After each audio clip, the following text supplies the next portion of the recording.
الحمد للہ رب العالمین والصلاة والسلام علی رسولہ الکریم محمد وعلی آلہ واصحابہ اجمعین ومن تبعهم بإحسان الی یوم الدین، اما بعد۔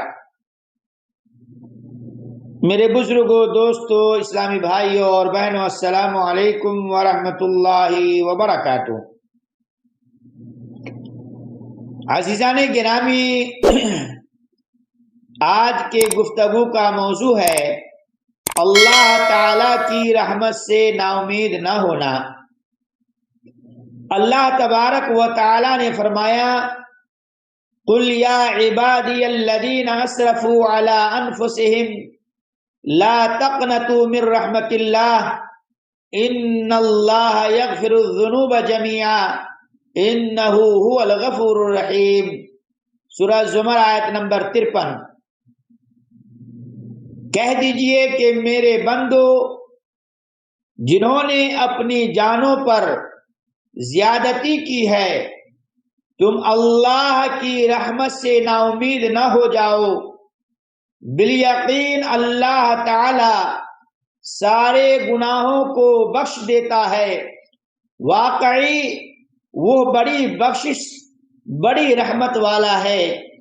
اس آیت کریمہ میں اللہ تعالی کی مغفرت کی وسعت کا بیان ہے۔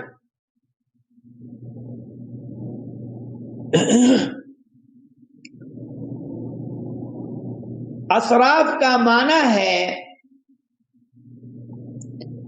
گناہوں کی کثرت، اور اس میں افراط اللہ کی رحمت سے نا امید نہ ہو، بلکہ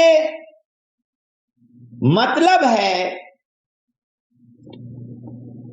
ایمان لانے سے قبل یا توبہ و استغفار کا احساس پیدا ہونے سے پہلے کتنے گناہ کیے ہوں، انسان یہ نہ سمجھے کہ میں تو بہت زیادہ گناہگار ہوں، مجھے اللہ رب العالمین کیوں کر معاف کرے گا، بلکہ سچے دل سے اگر ایمان قبول کرے گا یا توبہ نصوحہ کرے گا تو اللہ تعالی تمام گناہ معاف کر دے گا۔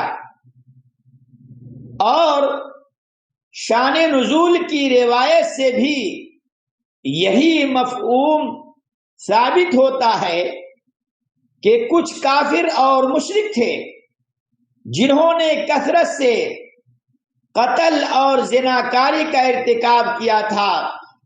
یہ نبی کریم صلی اللہ علیہ وسلم کی خدمت میں حاضر ہوئے اور کہا کہ آپ صلی اللہ علیہ وسلم کی دعوت صحیح ہے، لیکن ہم لوگ بہت زیادہ خطا کار ہیں، اگر ہم ایمان لے آئیں تو کیا وہ سب گناہ معاف ہو جائیں گے؟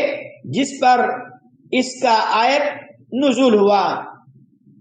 صحیح بخاری کتاب التفسیر، باب فی تفسیر سورۃ الزمر رقم 4532۔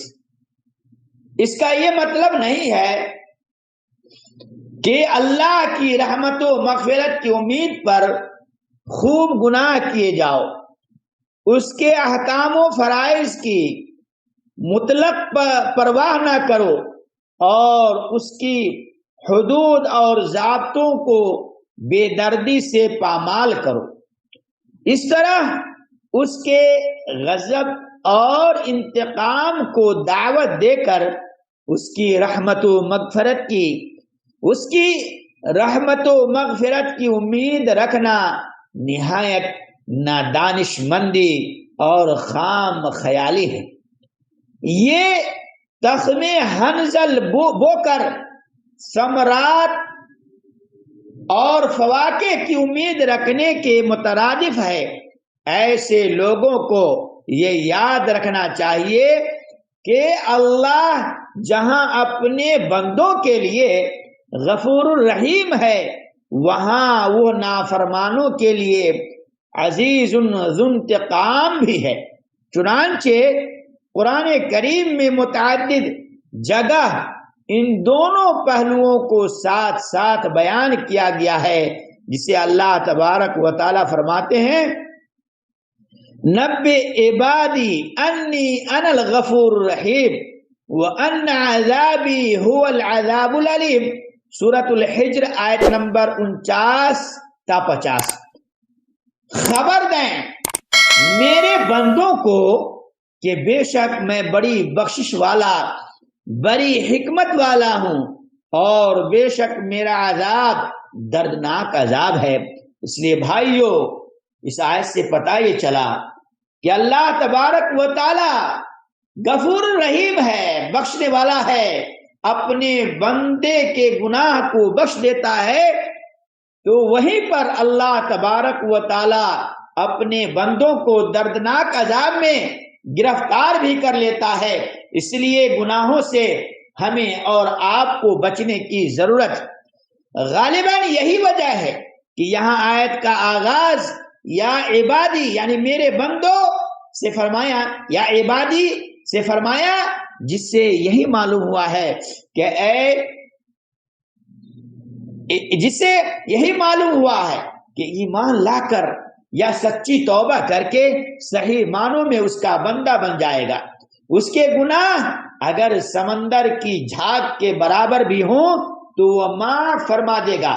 وہ اپنے بندوں کے لیے یقیناً غفور رحیم ہے۔ جیسے حدیث میں 100 آدمیوں کے قاتل کی توبہ کا واقعہ بھی گزر چکا ہے۔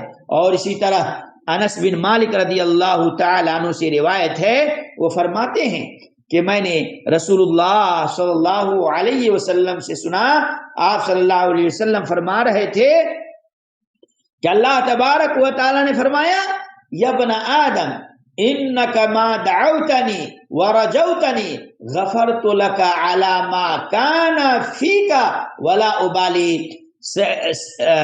جامع الترمذی کتاب الدعوات باب فضل التوبہ رقم 3540۔ اے ابن آدم، جب تک تو مجھے پکارتا رہے گا اور مجھ سے مغفرت کی امید رکھے گا تو میں تجھے معاف کرتا رہوں گا، اور مجھے کوئی پرواہ نہیں۔ اس سے معلوم ہوا کہ جو شخص اللہ کی رحمت سے نا امید نہیں ہوتا، اللہ تبارک و تعالیٰ اسے بخش دیتا ہے۔ اللہ تبارک و تعالیٰ سے دعا ہے کہ اللہ تعالیٰ مجھے بھی اور آپ تمام سامعین و سامعات کو گناہ سے بچائے، اور جب ہم سے گناہ ہو جائے تو اس پر ہم توبہ استغفار کریں۔ آمین۔ اقول قولی ھذا واستغفر اللہ لی ولکم من کل ذنب فاستغفروہ انہ هو الغفور الرحیم۔